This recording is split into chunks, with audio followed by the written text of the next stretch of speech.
entre 4 personas. Les hice en consecuencia con ello infinidad de preguntas.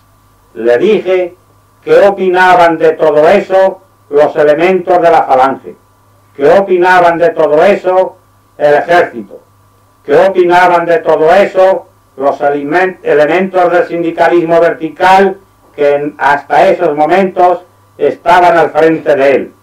Es decir, yo hice una serie de preguntas para ver de qué forma daba explicaciones, y Santiago Rodríguez Piñeiro, como un caballo desbocado, no encontraba obstáculos a nada de lo que yo le planteaba. Según él, todo esto había sido ya muy estudiado, muy sopesado, y no habría inconvenientes por parte de nadie, ya que precisamente de esto había también conocimiento, no solamente en el gobierno, sino inclusive en el Pardo. Por lo tanto, si Franco tenía conocimiento de esto y lo había autorizado, él podía afirmarme con entera garantía de que lo que dijera Franco no iba a ser rebatido por nadie.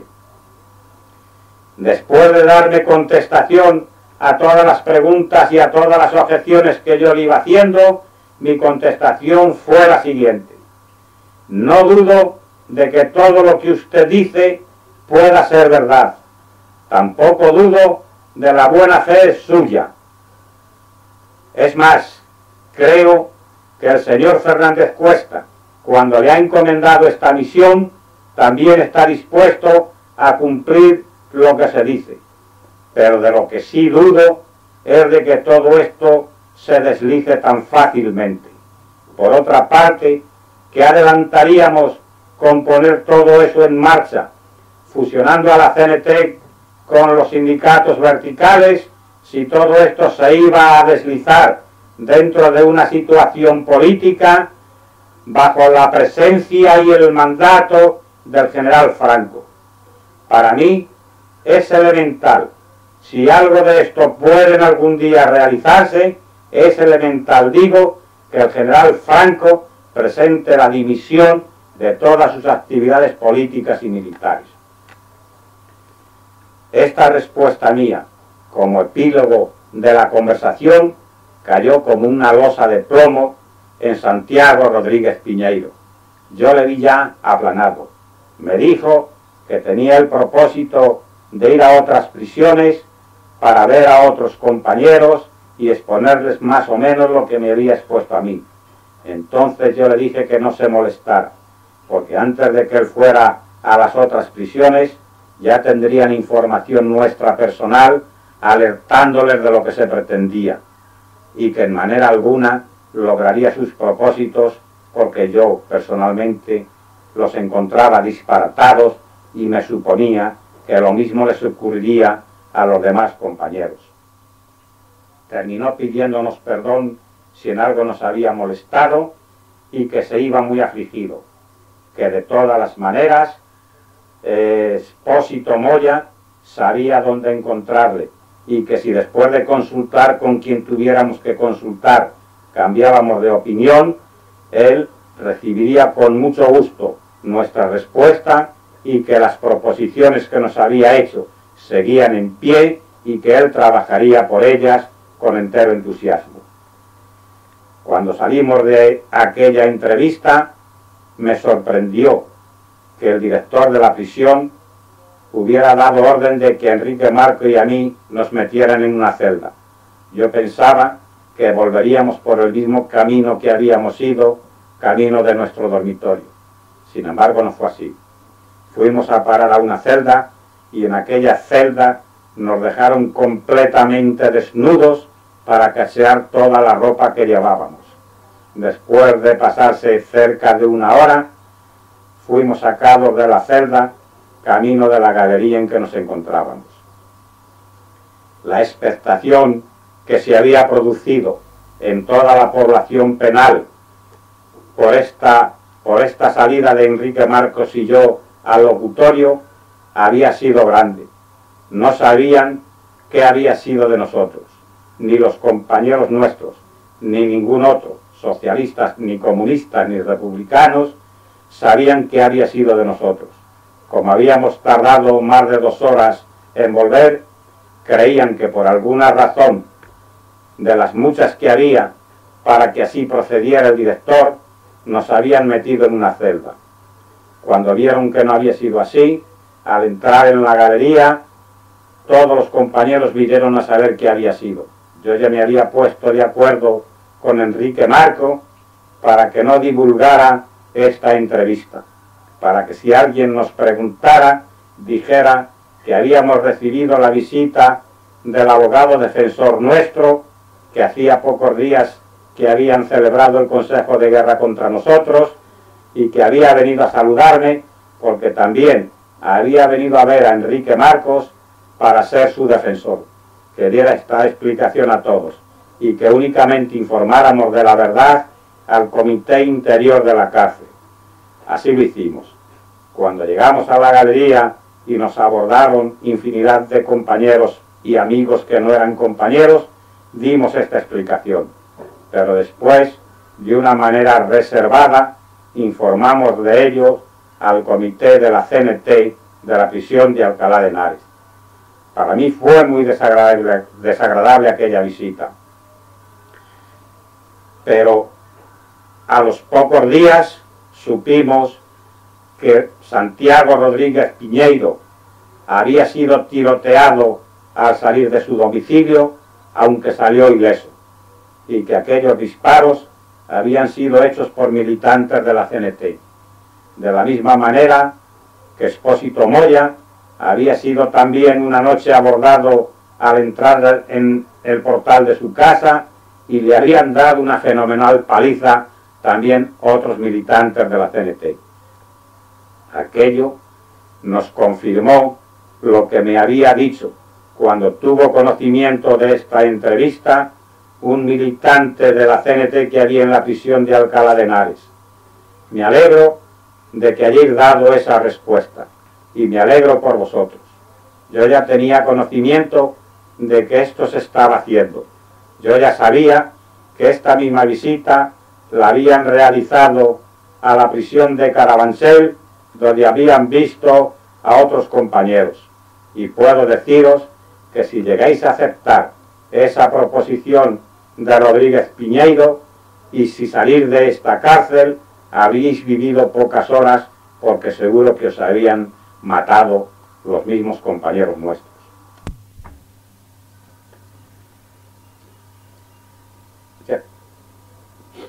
A los pocos días, todos los que habíamos sido juzgados en aquel Consejo de Guerra de Alcalá de Henares, recibimos la sentencia. Yo había sido condenado a 15 años de prisión. Las condenas oscilaban entre los 30 años de Juan García Durán y otros, y los 6 años y un día también de algunos otros compañeros.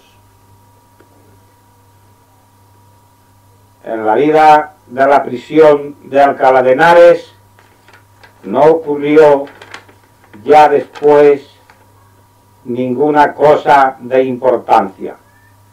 Únicamente una noche, después de ser encerrados en las galerías y antes de tocar silencio, toque que se hacía para indicar que había llegado el momento de acostarnos, se produjo una enorme explosión seguida de un apagón total de la luz.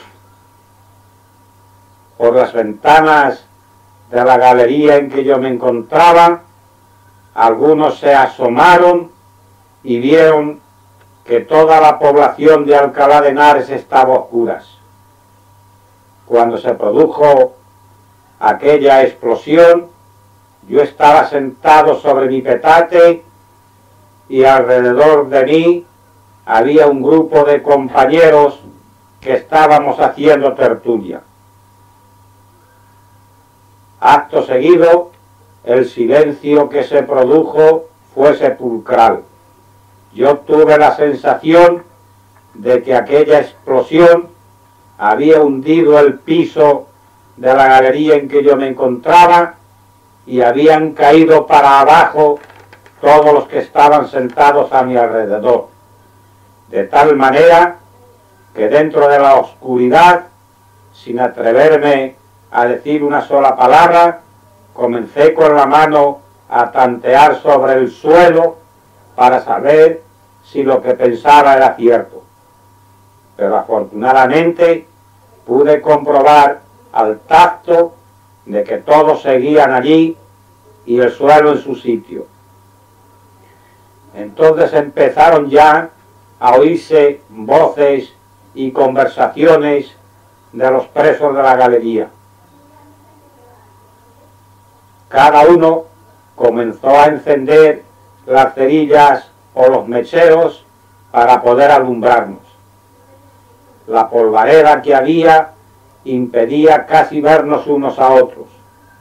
Por todas las ventanas de la galería había entrado una nube que no sabíamos en aquellos momentos si era de polvo o era de humo.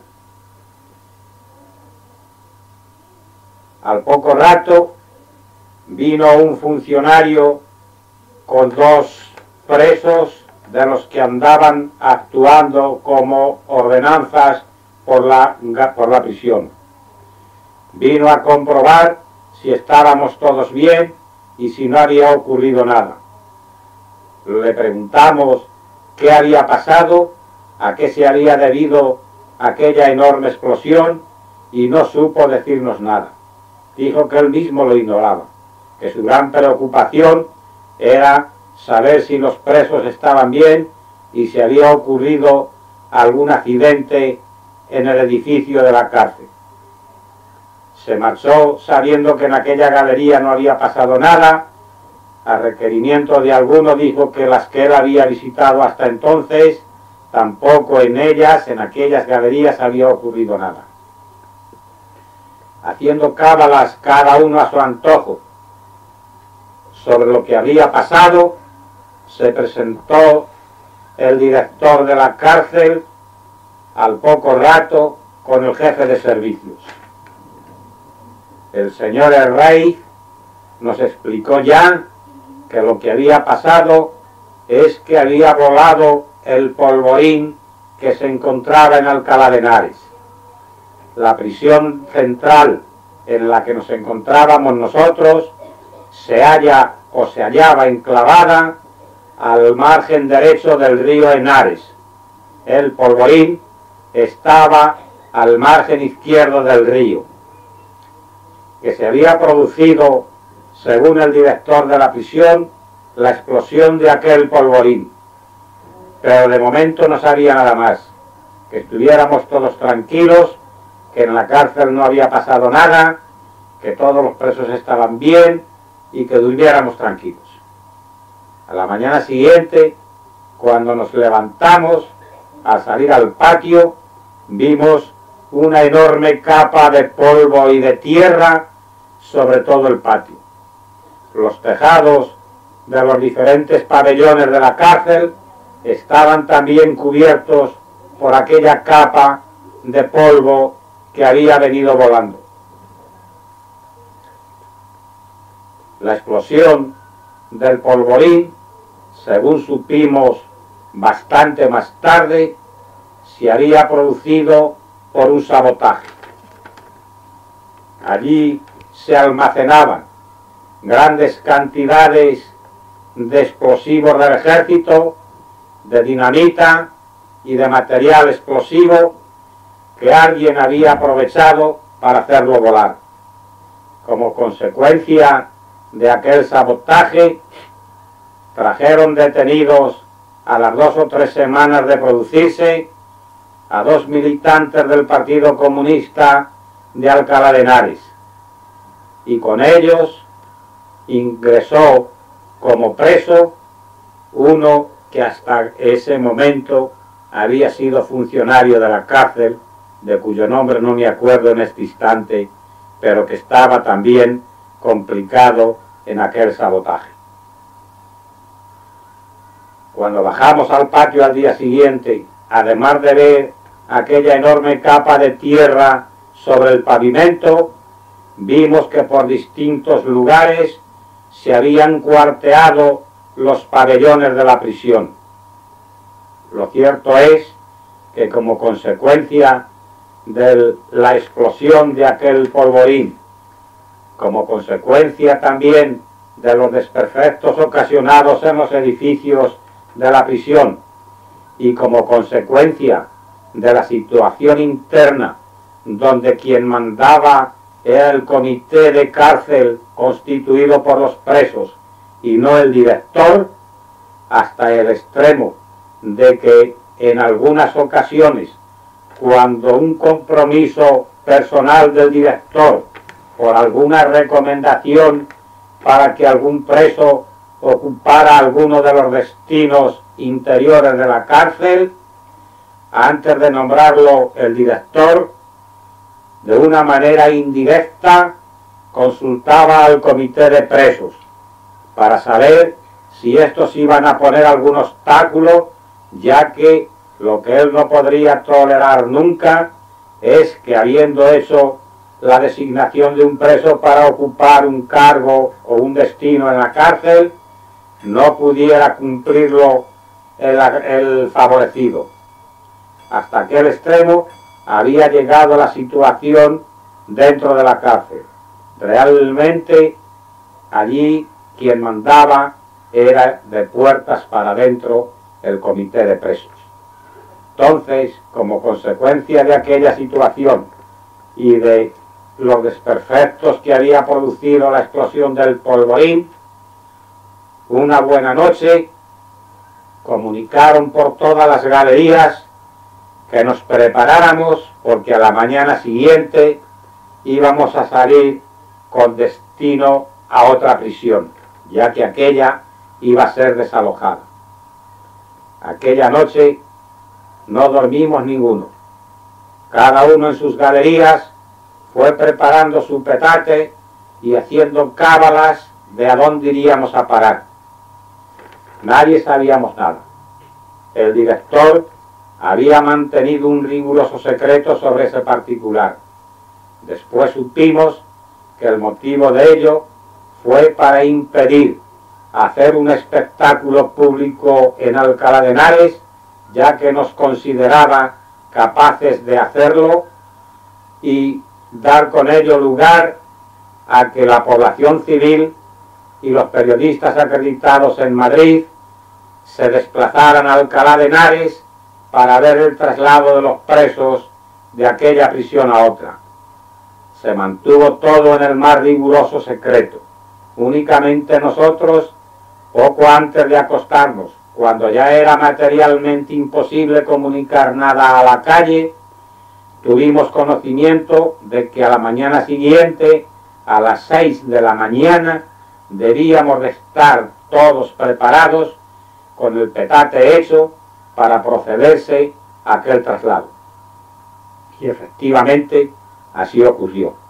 Siendo todavía de noche, tocaron diana, nos levantamos todos y en correcta formación nos hicieron bajar con nuestros respectivos petates al patio central de la cárcel.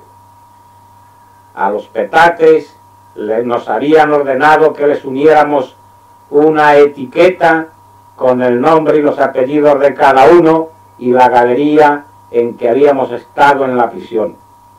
Cuando llegamos al patio, nos mandaron amontonar todos los petates que después fueron conducidos con camiones hasta el tren.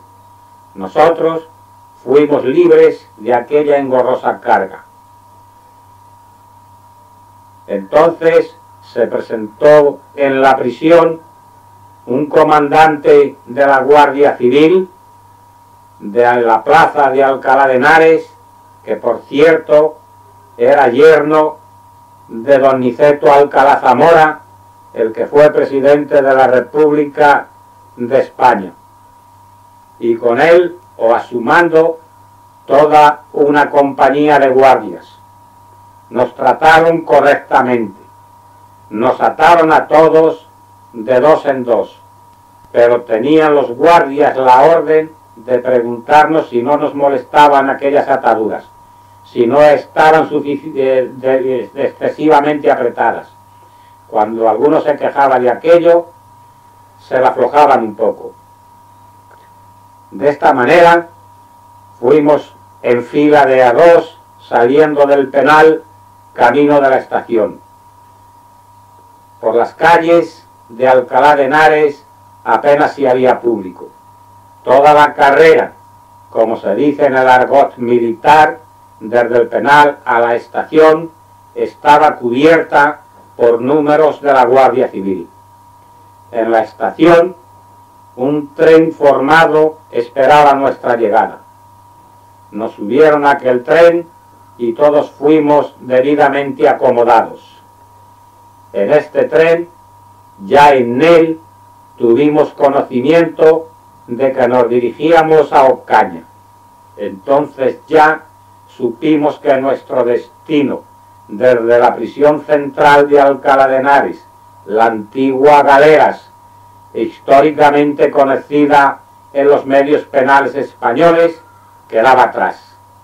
Desde aquel momento éramos conducidos al más moderno penal de España, al que según todas las lenguas era imposible de hacer ninguna fuga porque reunía las condiciones técnicamente más perfectas. En aquel tren, efectivamente, fuimos conducidos a Ocaña y fuimos ingresados al penal que dirigía en aquellos momentos el señor Sánchez Toca. Era el día 7 de noviembre de 1947. En aquel penal transcurrió la vida de los reclusos con la misma monotonía que en todos los lugares penitenciarios. Al llegar allí fue una novedad para los pocos presos que se encontraban, ya que aquel penal que había albergado hasta ese momento a detenidos de todas las condiciones, tanto políticos como comunes, había sido desalojado de todos los presos de este último carácter para tener solamente a presos políticos. Cuando nosotros llegamos, solamente habían dejado allí a los condenados por delitos políticos.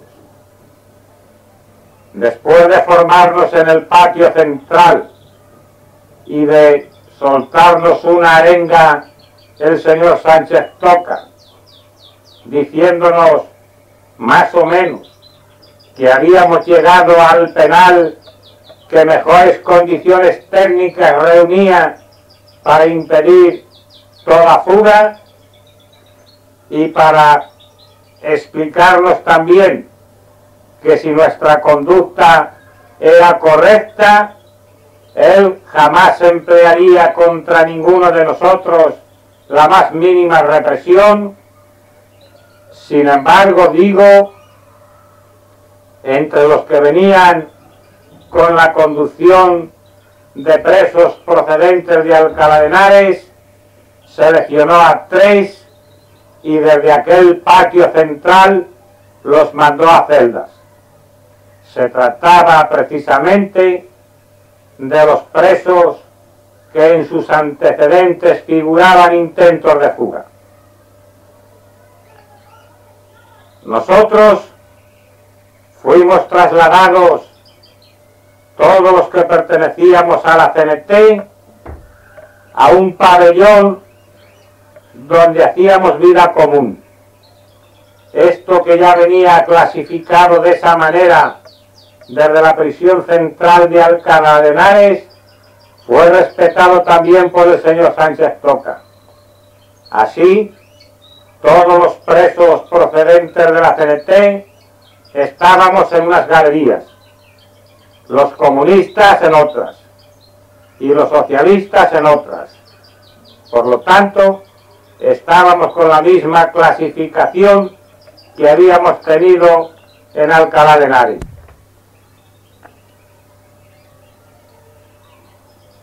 Entre los que habíamos llegado a Ocaña había un grupo de militantes de la CNT que ya habían intentado, como he relatado anteriormente, hacer la fuga desde Alcalá de Henares. Al ser descubierta aquella fuga y después de todas las peripecias que trajo aparejado, nada más llegar al penal de Ocaña, empezaron a planear también otra fuga. Algunos de ellos se prestaron voluntarios para trabajar en la brigada de limpieza interior del penal. Este penal tenía unos talleres de confección de prendas y tenía una huerta que circundaba el edificio del penal, en cuyos lugares trabajaban presos dedicados a esos menesteres. Estos que digo que estaban preparando la fuga y que se habían prestado a trabajar voluntariamente en la limpieza, fueron planeando tranquilamente todo el proyecto de evasión por los sitios que consideraban más adecuados para ello. De esta manera, debajo de la escalera de una de las galerías donde guardaban todos los instrumentos de la limpieza, debajo de aquella escalera, digo, comenzaron a preparar su plan de fuga.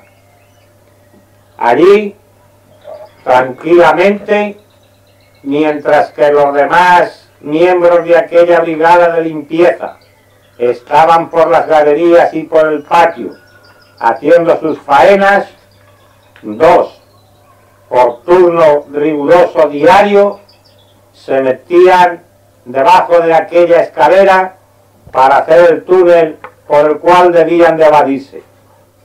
Aquel túnel tenía que tener aproximadamente 15 centímetros de longitud.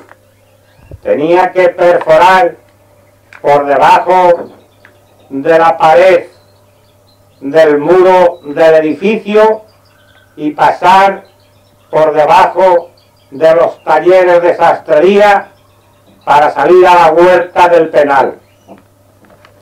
Pero con paciencia y tesón fueron poco a poco, día tras día, perforando aquel túnel hasta que consiguieron dejarle a punto para la evasión. La tierra que extraían de él diariamente la mezclaban con la basura que retiraban